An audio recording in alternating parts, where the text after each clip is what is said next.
ஆவியின் பட்டயம் இது கிறிஸ்துவின் வசனம். ஆவியின் பட்டயம் கிறிஸ்துவின் வசனம் நித்திய ராஜ்ய புது வாழ்வு வழங்கும். ஆவியின் பட்டயம் நித்திய ராஜ்ய புது வாழ்வு வழங்கும். ஆவியின் பட்டயம். Welcome to EKN Bible School.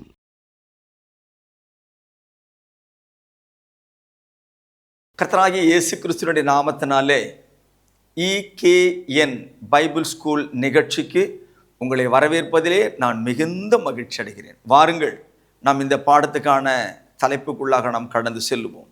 இப்போ நாம் பாவத்தின் வகைகளை குறித்து படிச்சுட்டு இருக்கிறோம். ஞாபகப்படுத்துங்க, இதுவரை எத்தனை தலைப்பில் என்னென்ன காரியங்களை படிச்சிருக்கிறோம் அப்படின்னு ஒரு முறை அப்படியே ஞாபகப்படுத்தி பார்த்தீங்கன்னா அது உங்களுக்கு பிற்காலங்களில் பிரயோஜனமாக இருக்கும். ஒன்று, விசுவாசத்தினாலே வராத யாவும் பாவம். முடிச்சிட்டோம். அந்த பாடத்தை பார்க்காதவங்க போய் பாருங்க. ரெண்டாவது, தோராவை மீறினால். தோரா என்பது நியாயப்பிரமாண சட்டங்கள், பழைய ஏற்பாட்டு சட்டதிட்டங்கள், பிரமாணங்கள். அடுத்து நோமோஸ். நோமோஸ் மீறினால், அதையும் படிச்சிட்டோம் 11வது பாடமா. இன்னைக்கு 12வது பாடம் என்ன படிக்க போறோம்னா, அடுத்த ஒரு டாபிக்ல நன்மை செய்ய ஒருவனுக்கு நல்லாவே தெரியும், இதான் நன்மை அப்படின்னு தெரிஞ்சிருக்கு. அந்த நன்மையை ஒருவன் அறிந்தும் அதை செய்யலை அப்படின்னு வச்சிங்களா, அது அவனுக்கு பாவமா. படிக்கிறேன், கேளுங்களேன். யாக்கோபு 4வது அதிகாரம் 17ஆம் வசனம். அதனால் ஒருவன் நன்மை செய்ய அறிந்தவனாய் இருந்தும் அதை செய்யாமற் போனால் அது அவனுக்கு பாவமாகும். இப்போ முதல்ல பாவம்ன்றது என்னன்னு தெரிஞ்சுக்கலாமே. உலகத்தில் பாவம் என்ன சொல்கிறான்? பாவம் அப்படின்னு சொல்கிறது, திருடுனா பாவம், பொய் பேசிட்டா பாவம், ஆள் கடத்துறது பாவம், விபச்சாரம் பாவம், கொலை பண்ணுறது பாவம், குடிக்கிறது பாவம், அப்புறமா போதை வஸ்துக்களை பயன்படுத்துறது பாவம், ஏமாத்துறது பாவம். இதுதான் பெருசு நம்ம கண்ணுக்கு எது தெரியுதோ இதெல்லாம் பாவம். இது பாவம், அயோக்கியன், இவன் மோசக்காரன், இவன் ஏமாத்துற பேர் வழி, அவன் ஒரு பாவி அப்படின்னு ஒருத்தர் முத்திரையை குத்தி வச்சிடுறோம். ஆனால் பாருங்க, வேதாகமும் ஒரு புது கண்ணோட்டத்தில் நாம் நினைச்சு பார்க்க முடியாத ஒரு விஷயத்த பாவம் அப்படின்னு சொல்லுது. நம்ம இதை பாவத்தில் எடுத்துக்கிட்டே இருக்க மாட்டாங்க, இதெல்லாம் ஒரு பாவமாப்பா அப்படின்னு நம்ம யோசித்திருப்போம். ஆனால் அதையே வேதாகமும் இல்லைப்பா, நீ நினைக்கிறது ஒருவேளை அது சின்னதாக தெரியல உன் பார்வையில், ஆனால் இதுவும் பாவம், பெரிய பாவம். ஒருத்தன் கொலை பண்ணிட்டா, ஒருத்தன் திருடிட்டா, ஒருத்தன் விபச்சாரம் பண்ணிட்டா, வேஷித்தனம் பண்ணிட்டா, கள்ளநோட்டு வித்துட்டா, சாராயம் குடிச்சிட்டா, என்ன மாதிரியான தண்டனை கிடைக்குமோ அதே மாதிரியான தண்டனை சின்ன பாவத்துக்கும் கிடைக்கும். அப்போ என்னங்க அது சின்ன பாவம் பெரிய பாவம் அப்படின்னா, இப்போ தான் நான் படித்தேன் உங்களுக்கு. யாக்கோபு 4ஆம் அதிகாரம் 17ஆம் வசனத்தில் இது நன்மை என்று தெரிந்து அந்த நன்மையை நான் செய்யாமல் போகிறேன் அல்லவா, அது பாவமா? என்னடா வம்ப போச்சுது, ஒரு நல்லதுன்னு தெரிஞ்சு ஏதோ எனக்கு அவசரம் போயிட்டேன், இதெல்லாமா பாவமா பார்ப்பார் தேவன்?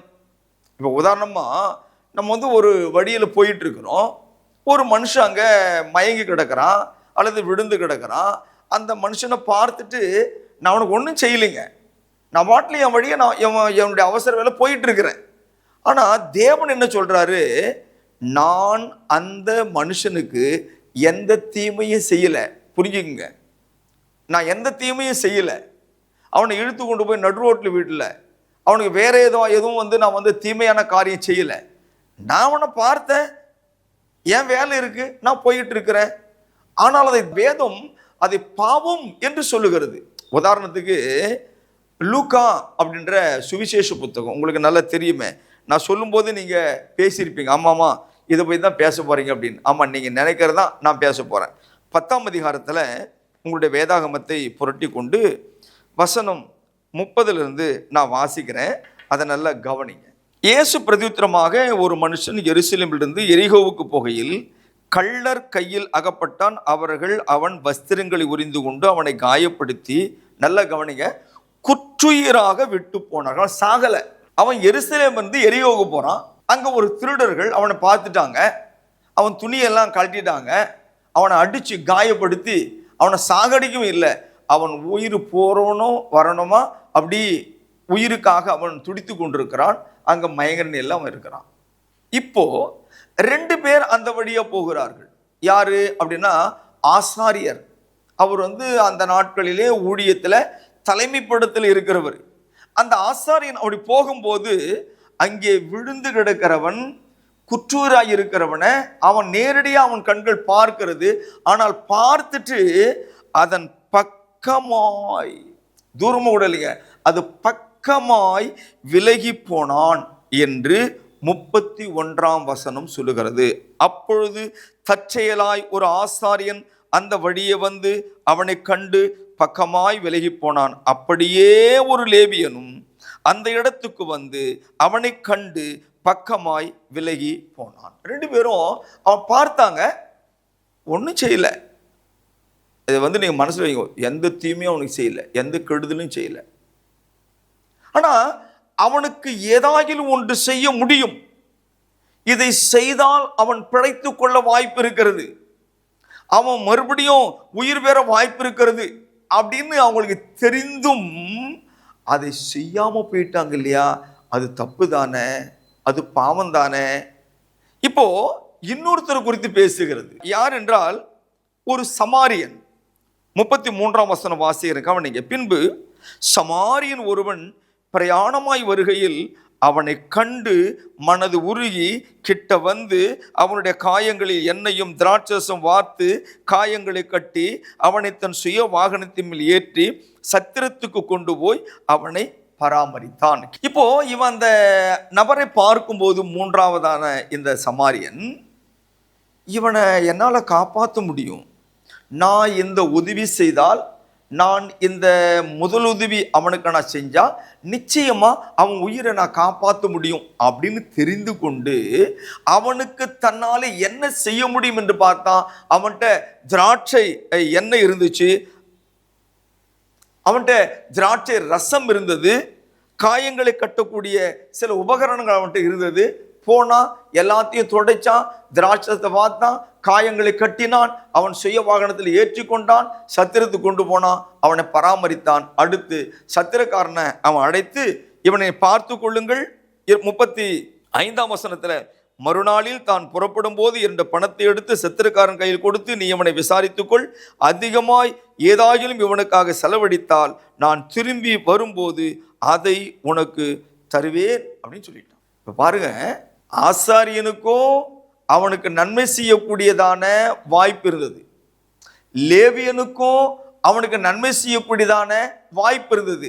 ஆனா 2 பேருமே அந்த நன்மை என்னது என்று அறிந்தும் அதை செய்யாமல் அவங்க வேலையா போயிட்டாங்க இல்லையா? அது பாவம். நன்மை செய்ய அறிந்து இருந்தும் செய்யாமல் போனால் பாவம். என் அன்பு தேவ பிள்ளைகளே, இந்த நல்ல சமாரியன் செய்த அந்த வேலை இருக்கிறது, அந்த வேலையினால் அவன் உயிர் பிழைத்து இருக்கிறான். பாவம்னா நம்ம கொலை கொள்ளை, அது திருட்டு அடி சின்ன விஷயங்க.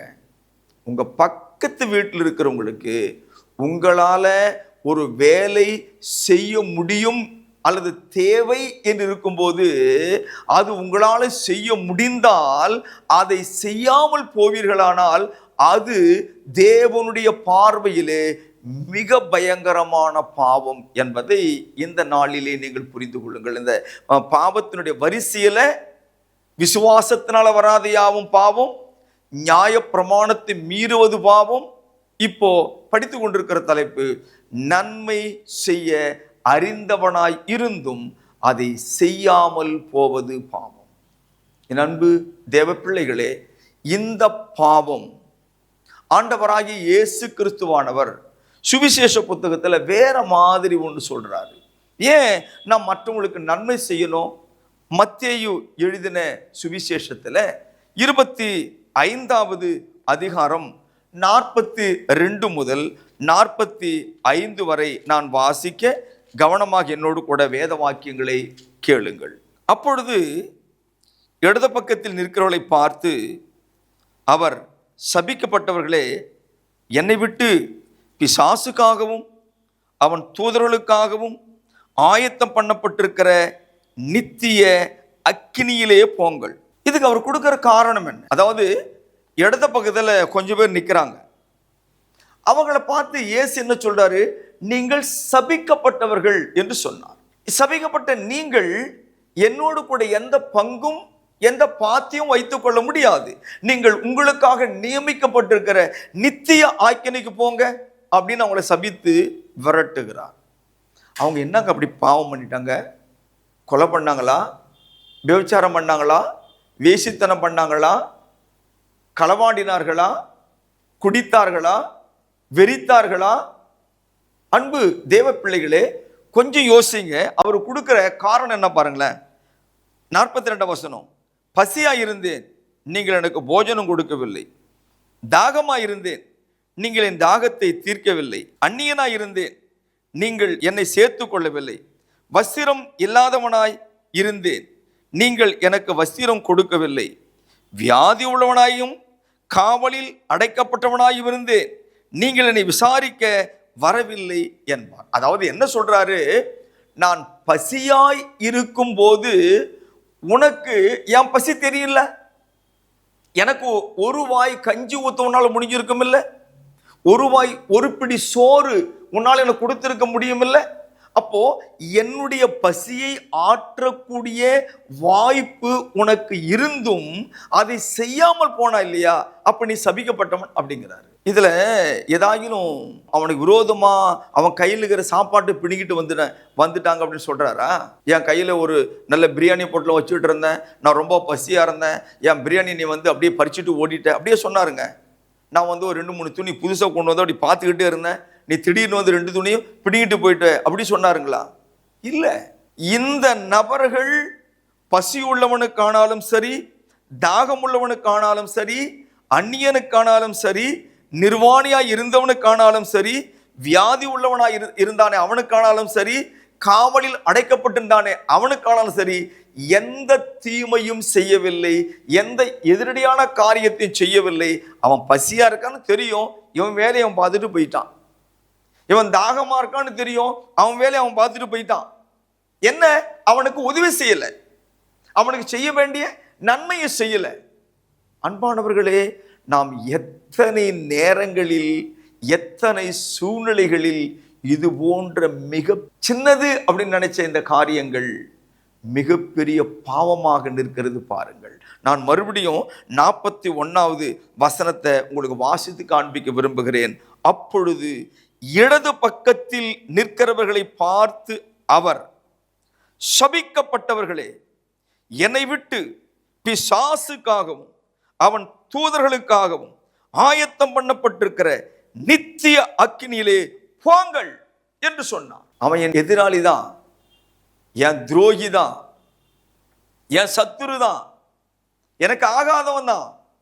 ஆனால் அவனுக்கு பசி இருக்கே, அவன் நிர்வாணமா இருக்கிறானே, அவன் குளிரில் அவன் உடலை மறைத்து கொள்ள போதுமான ஒரு நல்ல துணி இல்லையே, அவனுக்கு குடிக்க தண்ணி இல்லையே, அவன் தண்ணி தாகத்தினால வறண்டு போயிருக்கிறானே, என்கிட்ட தண்ணி இருக்கு. அன்பு தேவ பிள்ளைகளே, யாராயிருந்தாலும் நான் அவர்களுக்கு உதவி செய்யக்கூடியதான வாய்ப்புகள் இருக்குமானால் அதை செய்யணும். நன்மை செய்ய வாய்ப்புகள் இருந்தும், நன்மை செய்ய அறிந்து இருந்தும் அதை செய்யாமல் போனால் அதுவும் பாவம்தான். இதெல்லாம் பாவமானு கேட்காத, அதுவும் பாவம்தான். அதுவும் எப்பேற்பட்ட பாவம்? சாபத்திற்குள்ளாக்கும் பாவம். அதுவும் எப்பேற்பட்ட பாவம்? நித்திய ஆக்கினையை பிசாசோடும் பிசாசின் கூட்டத்தோடும் எனக்கும் ஒரு பங்கை கொடுக்கிற, அதாவது ஒரு நிரந்தரமான ஒரு தண்டனை கொடுக்கக்கூடிய பாவம். அதனால நான் அதை லேசாக நினைத்து கொள்ள கூடாது. இன்னொரு உதாரணம் வேதத்திலே வாசிக்கலாம். லூக்கா என்ற சுவிசேஷ புத்தகத்தில் 16வது அதிகாரத்தில் 2 மனிதனை குறித்து நாம் பார்க்கிறோம். இந்த 2 மனிதருமே யாருக்கும் எந்தவித விரோதம், பகையோ, குரோதமோ அல்லது வேற எதுவும் செய்யலை. ஒருவன் ஐஸ்வர்யவான், அவன் பணக்காரன், அதுக்கு ஏற்ற வாழ்க்கை, அதற்கேற்ற தகுதி, அதுக்கேற்ற உணவு, அதுக்கேற்ற உடை, அவன் ரொம்ப ராஜரீகமான ஒரு வாழ்க்கை வாழ்ந்து கொண்டிருக்கிறான். இப்போ அந்த ஐஸ்வர்யவானுடைய மேஜையின் கீழே ஏதாகிலும் விடுமா? பருக்கை விடுமா? அந்த பருக்கையினாலே தன்னுடைய பசியை ஆற்றிக்கொள்ள முடியாதா அப்படின்ற பசி ஏக்கத்திலும் வியாதியின் கொடுமையிலும் ஒரு மனிதன் அங்கே அவனுக்கு அருகில் இருக்கிறான். வசனத்தை நான் வாசிக்கிறேன், கேளுங்க. லூக்கா 16ஆம் அதிகாரம் 19ஆம் வசனம். ஐஸ்வர்யமுள்ள ஒரு மனுஷன் இருந்தான். அவன் இரத்தாம்பரமும் விலையேற பெற்ற வஸ்திரமும் தரித்து அனுதினமும் சம்பிரமமாய் வாழ்ந்து கொண்டிருந்தான். லாசரு என்னும் பேர் கொண்ட ஒரு தரித்திரனும் இருந்தான்.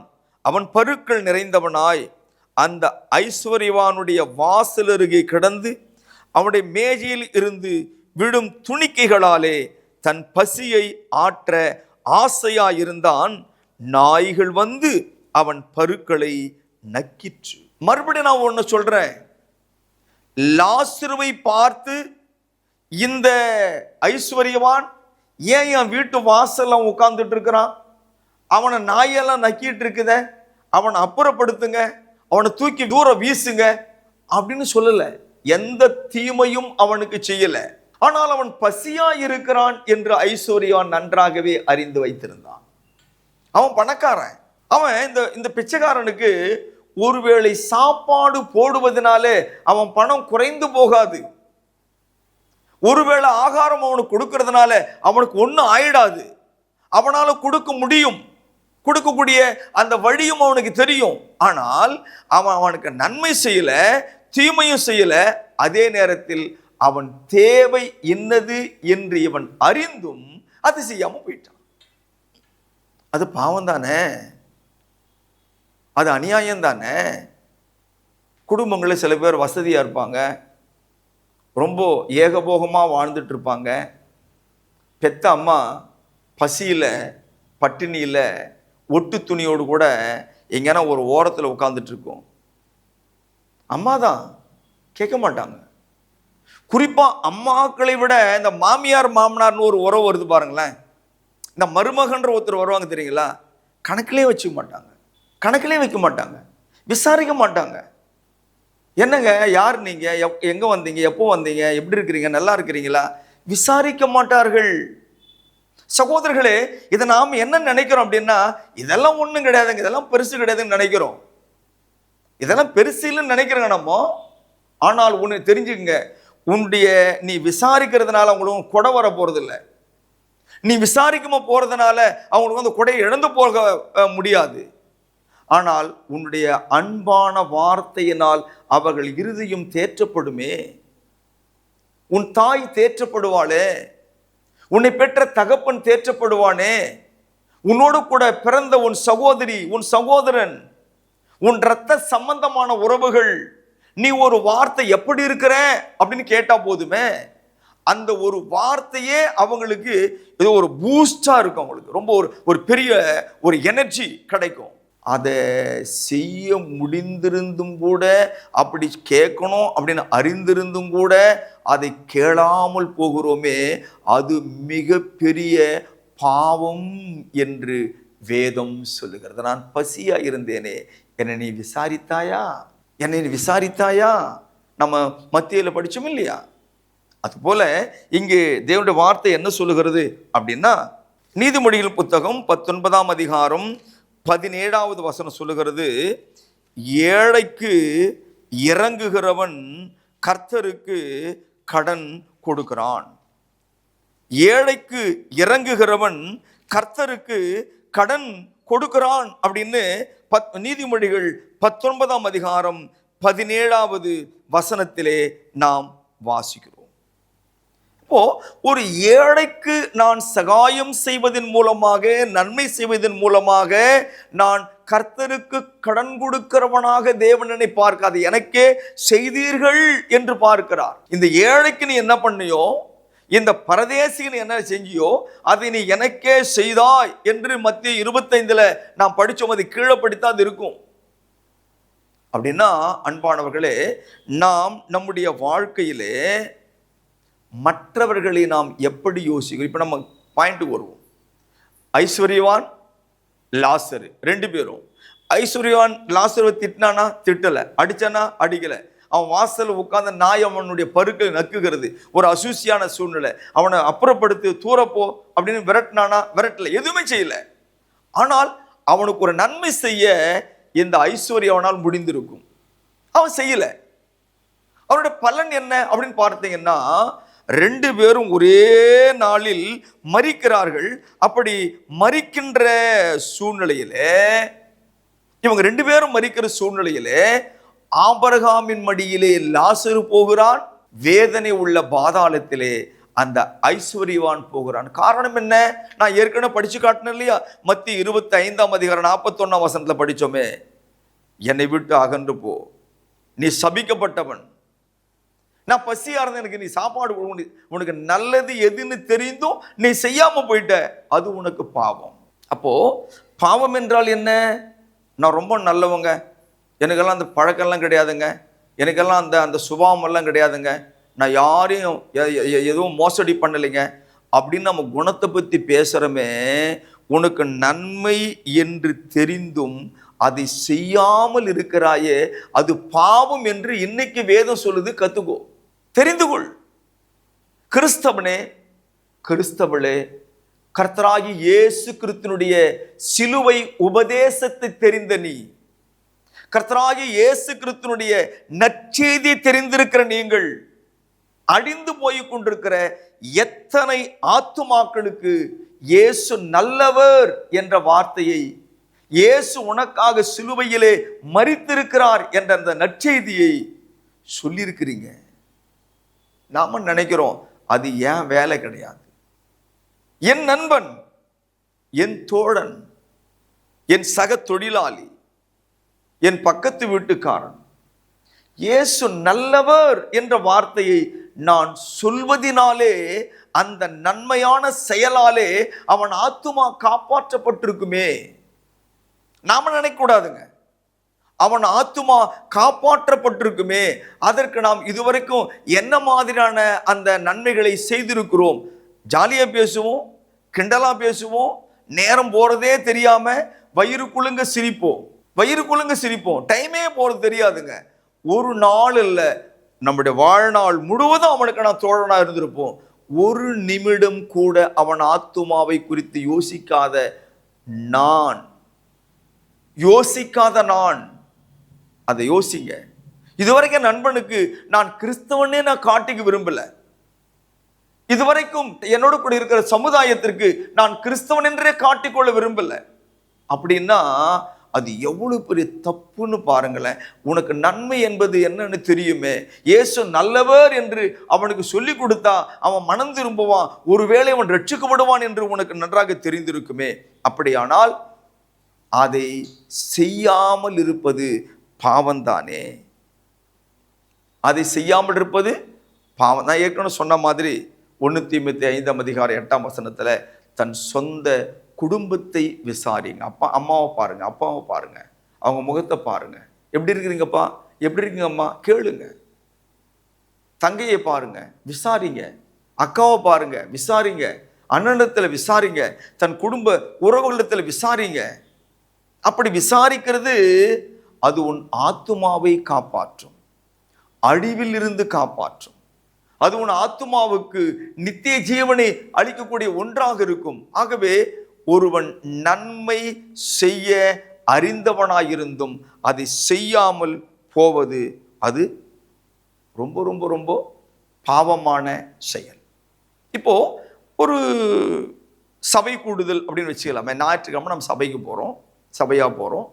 இப்போ ஞாயிற்றுக்கிழமை என்பது ஒவ்வொரு சபையும் அவங்களுடைய சூழ்நிலைக்கு ஏற்றார் போல நேரங்களை அவர்கள் குறித்து வைத்திருப்பார்கள். காலையில் 8 காலையில் 7 காலையில் 10 மணியிலிருந்து அப்படின்னு ஒரு ஆராதனை, ஒரு தொழுகை நேரத்தை அவங்க ஒழுங்குபடுத்தி வைத்திருப்பார்கள்.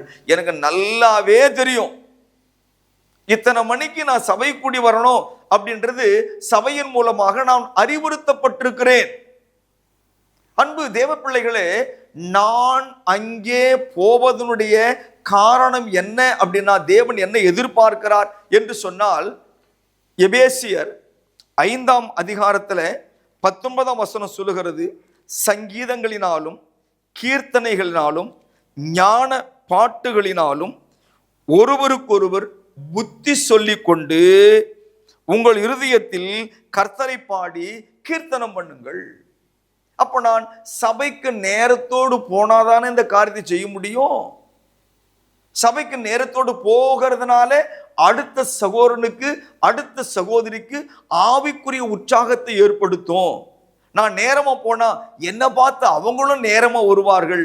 நான் சபையில ஒழுங்கா உட்கார்ந்தா அவங்களும் என்ன பார்த்து ஒழுங்கா உட்கார்ந்து சபையினுடைய காரியங்களை கவனிப்பாங்க என்ற நன்மையை நான் அறிந்திருந்தும் அவர்களுக்கு இடரலாக நடந்து கொள்கிறேனே, அது பாவம் இல்லையா? நேரம் கடந்து வருகிறேனே, அது பாவம் இல்லையா? மற்றவர்களுக்கு புத்தி சொல்ல வேண்டிய நான் அந்த புத்தியை என் ஒழுங்கீனமான காரியத்தினாலே நான் தவிர்த்து விடுகிறேனே, அது பாவம் இல்லையா? அன்பு தேவ பிள்ளைகளே, பாவம் அப்படின்னா விபச்சாரம், வேசித்தனம், அசுத்தம், காம விகாரம், அதாவது கலாத்தியில் சொன்ன அதை மட்டும் பார்க்காதீங்க. வேதம் சொல்லுகிறது, ஒருவன் நன்மை செய்ய அறிந்தவனாயிருந்தும் அதை செய்யாமல் போனால் அது அவனுக்கு பாவம். எழுத்து அறிவித்தவன் இறைவனாவான் என்று இந்த உலக பழமொழி சொல்லுகிறது. உன்னால ஒரு சப்ஜெக்ட் யாருன்னா சொல்லிக் கொடுக்க முடியுமா? உனக்கு கணக்கு நல்லா வருமா? உங்களுக்கு ஆங்கிலம் நல்லா வருமா? உங்களுக்கு சயின்ஸ் நல்லா வருமா? பக்கத்து வீட்டில் யாராவது குழந்தை யாரோ ஒருத்தர் படிக்கிறாங்க, +2 படிக்கிறாங்க, எக்ஸாம் எழுதுறாங்க, அவங்களுக்கு தெரியாதா? சொல்லிக் கொடுங்க, தப்பு கிடையாதுங்க. உங்களுக்கு தெரிந்திருந்து நீங்க செய்யாம போறீங்களே, அதுதான். எனக்கு என்ன வந்தது? அவன் மார்க் எடுத்தானா, மார்க் எடுக்காட்டு போனான்னா, அவன் பாஸ் பண்ண எனக்கு என்ன, பாஸ் பண்ணாம போன எனக்கு என்ன, அவன் தோல்வி அடைந்தது எனக்கு என்ன, எனக்கு ஒன்றும் நஷ்டம் கிடையாது என்று நினைத்தால் வேதம் சொல்கிறது, உனக்கு நல்லது எதுன்னு தெரியும் இல்லையா, தெரிஞ்சது செய்யாம போற இல்லையா, அதுவே பாவம். அதனால சகோதரர்களே, நன்மையை அறிந்து கொண்டு முடிந்தவரை மற்றவர்களுக்கு நன்மை செய்யுங்கள். தேவன் உங்களை ஆசீர்வதிப்பாராக. ஜெபம் செய்வோம். எங்களை அளவில்லாமல் நேசிக்கிற பரலோக பிதாவே, எங்களுடைய வாழ்நாளிலே மற்றவர்களுக்கு பிரயோஜனமாக வாழ கிருபை செய்யும் அப்பா. எங்கள் பக்கத்து வீட்டிற்கு, எங்கள் நண்பர்களுக்கு, எங்கள் இரத்த சம்பந்தமான உறவுகளுக்கு, எங்கள் ஆவிக்குரிய இயேசு கிறிஸ்துவின் இரத்த சம்பந்தமான சபை என்கிற குடும்பத்திற்கு நாங்கள் ரொம்ப பிரயோஜனமா இருக்கும்படி எங்களால் என்ன முடியுமோ அந்த உதவியை செய்வதற்கு நாங்கள் எப்போதும் ஆயத்தமாய் இருக்கும்படி நீர் ஆசீர்வதிக்க வேண்டும் என்று ஜெபிக்கிறேன். இப்பொழுதும் நல்ல பிதாவே, இந்த நிகழ்ச்சி கேட்ட ஒவ்வொருவரையும் தேவன் ஆசீர்வதியும், அவர்கள் தேவைகளை சந்தியும், அவர்கள் குறைவுகளை நிறைவாக்கும். வியாதி இருந்தால் அந்த வியாதிகளை இயேசுவின் நாமத்திலே குணப்படுத்தும். சமாதானம் இல்லாத மக்களுக்கு சமாதானத்தை தாரும். தேர்வு எழுதி அந்த ரிசல்ட்டுக்காக காத்து கொண்டிருக்கிற ஒவ்வொரு மாணவி செல்வங்களை தேவன் ஆசீர்வதியும், அதிக மதிப்பெண்களோடு வெற்றி பெறத்தக்கதாய் கிருபை செய்வீராக. தகப்பனே, இந்த நிகழ்ச்சியை பார்த்து கொண்டிருக்கிறவர்களே, ஒருவேளை கர்ப்பத்திற்காய் ஜெபித்து கொண்டிருக்கிற பிள்ளைகள் இருப்பார்களே ஆனால், குடும்பங்கள் இருப்பார்களே ஆனால், அவர்கள் தகப்பனே உம்முடைய கிருபையினாலே இரக்கத்தினாலே கர்ப்பத்தின் வாசல் திறக்கப்பட்டு நீர் கொடுக்கிற சுதந்திரத்தை அவர்கள் சுமக்கும்படியாக பெற்றுக்கொள்ளும்படியான ஆசீர்வாதங்களை தாரும். திருமணமாகாத பிள்ளைகளுக்கு ஏற்ற காலத்தில் திருமண வாழ்க்கையை ஏற்படுத்தி தாரும். காத்துக்கொள்ளும், ஆசீர்வதியும், வழி நடத்தும். இயேசு கிறிஸ்துவின் நாமத்தில் நன்றியோடு ஜெபிக்கிறோம். ஜெபம் கேளும் ஜீவனுள்ள எங்கள் நல்ல பிதாவே. ஆமேன், ஆமேன். தேவன் தாமே உங்களை யாவரையும் ஆசீர்வதிப்பாராக. நாம் அடுத்த நிகழ்ச்சி சந்திக்கும் வரை தேவ சமாதானம் உங்கள் யாவரோடும் இருப்பதாக. ஆமென். அன்பிற்குரியவர்களே, மேலும் இந்த பாடங்களை எங்களுடைய யூடியூப் சேனலான எட்டர்னல் கிங்டம் நியூ லைஃப் சேனலில் கண்டு தெய்வ ஆசீர்வாதங்களை பெற்று மகிழுங்கள். கிறிஸ்துவின் சபையார் உங்களை வாழ்த்துகிறார்கள்.